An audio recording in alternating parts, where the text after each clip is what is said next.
Ang taong summer na yung dumaan, ngayon lang ito may upload sa wakas. Hello, Universe! Welcome to Golden Tulip Hotel. Dito lang yan sa Tuna. Kami po ay nagpa-reserve through booking.com. Dito lang yan sa Taiwan. Mga OFW, so good na rito. At ayan, kasama ko ang aking malulusog na mga friends. Ayan, we have our check-in card na. At hanapin na namin ang aming room. At ito nga pala ang aming room attendant. Please meet Charity.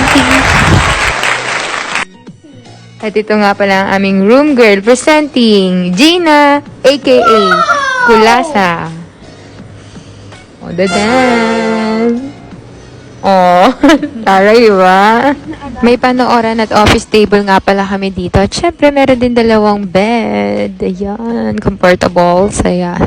Always mix work and play. Ayan na sila. O, diba? Checking. At ito ang aming ambience sa labas. Wow. Pwede na din.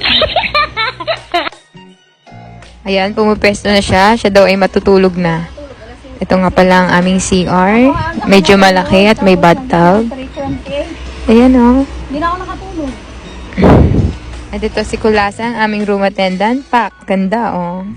Yan, pinag-uusapan na nila yung kakainin nila mamaya. At syempre, may 4 na tubig, may mga kape at may mga tsaa. Yung mga pwede. Ayan ang mga pwedeng maiuwi. At meron din pala sila ditong pa-mini ref. At dito mo nilalagay yung mga gamit. Meron din pala silang disposable sleepers. Hindi lang yan, may disposable flower pa. Tapos may impactang lalabas. At mukhang napagod yung 3, kaya kumain muna kami ng chapaguri. Ang anghang pala nito mga guys. Meron din kami dalang pampulutan na kikiam at fishball. At ito na nga, sinimulan ng kanta-kantahan. Wala talaga kami dalang alak. Baka naman. But I just couldn't see until it was young. Yung enjoy ka nang nakahiga, tas biglang may kumatok. Yung staff pala ng hotel. Mali pala yung pinasukan naming room. At ito na nga, nandito na kami sa tunay namin na room. Ulitin natin ang room tour. Hay, wag na no! Pero ito nga pala ang aming bagong room.